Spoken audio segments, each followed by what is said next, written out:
Assalamualaikum warahmatullahi wabarakatuh.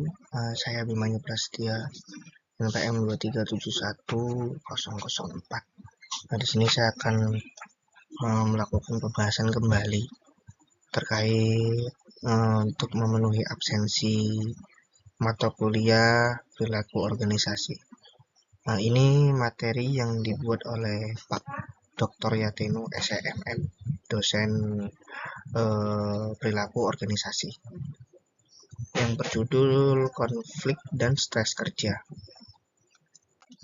Nah, ini konflik kerja, ketidaksesuaian, perselisihan, dan pertentangan antara dua orang atau dua kelompok dalam satu organisasi atau perusahaan karena adanya hambatan atau perbedaan komunikasi, persepsi, situasi, nilai, tujuan yang dan sikap sehingga salah satu atau keduanya saling terganggu. Yang pertama itu konflik fungsional, sebuah konfrontasi di antara kelompok yang menguntungkan kinerja perusahaan. Kemudian yang kedua konflik disfungsional, sebuah konfrontasi antara kelompok dapat merugikan perusahaan, penghalangi tujuan perusahaan. Kemudian ini konflik kerja.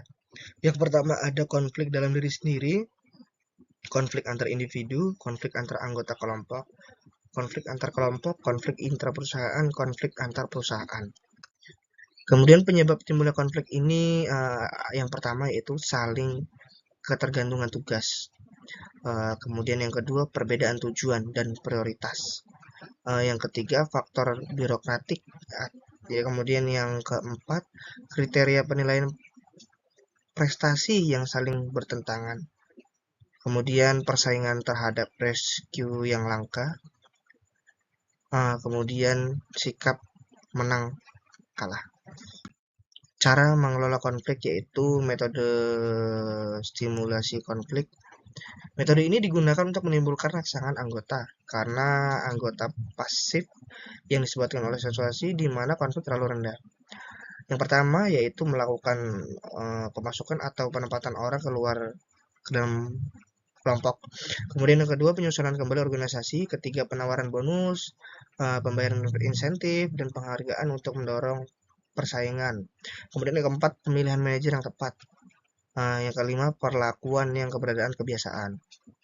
Kemudian metode pengurangan konflik. Metode ini mengurangi pemusuhan yang timbul akibat konflik, melakukan pendinginan suasana tetapi tidak menangani masalah yang semula menimbulkan konflik. Yang pertama, mengganti tujuan yang menimbulkan persaingan dengan tujuan lebih tidak diterima kedua kelompok. Kemudian yang kedua, mempersatukan kedua kelompok yang bertentangan untuk menghadapi ancaman atau musuh yang sama.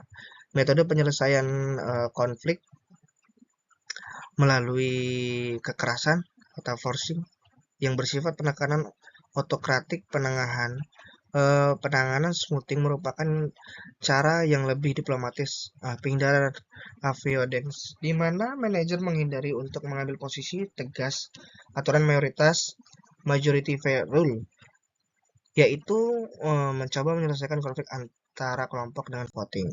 Kemudian metode penyelesaian konflik yang pertama dinamis yaitu melalui penekanan, kemudian dua kompromi, kemudian tiga pemecahan masalah integratif.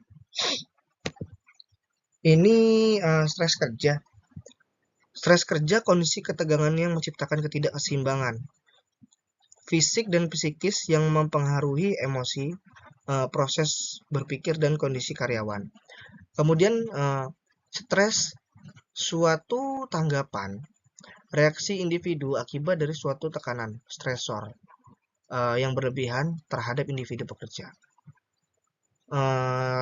Reaksi stres disebut General Adaptation Syndrome atau disingkat GAS.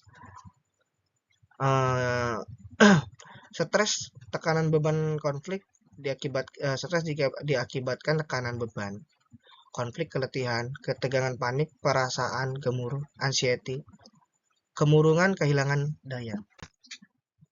Sumber stres itu faktor eksternal. Yang pertama working condition, lingkungan kerja yang buruk, overload, deprivational stress, kemudian pekerjaan berisiko tinggi, konflik peran atau pengembangan karir atau struktur organisasi.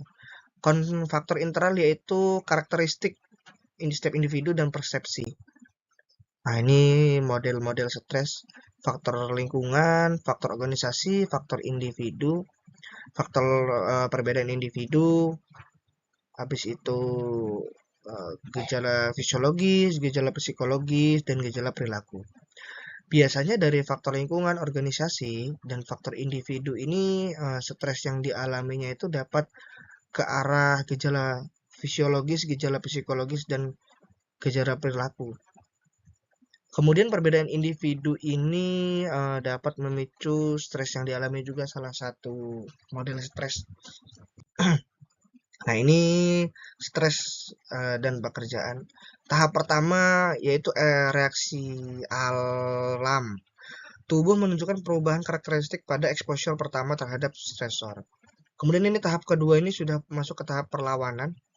Tahap kedua terjadi kelanjutan exposure terhadap stresor sejalan dengan adaptasi. Kemudian tahap ketiga ini peredaan dengan mengikuti exposure berlanjut yang lama terhadap exposure, yang dimana tubuh telah menyesuaikan diri. Akhirnya energi adaptasi mereka. Ini gejala stres.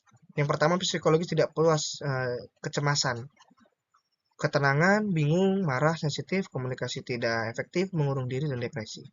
Depresi merasa tersaingi, bosan, tidak puas, lelah mental, menurunnya fungsi intelektual, kehilangan konsentrasi, kehilangan spontanitas dan kreativitas, kehilangan semangat hidup, menurunnya kepercayaan diri.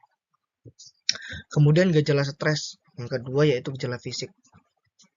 Detak jantung dan tekanan darah meningkat, meningkatnya sekresi adrenalin dan non-adrenalin atau gangguan hormonal.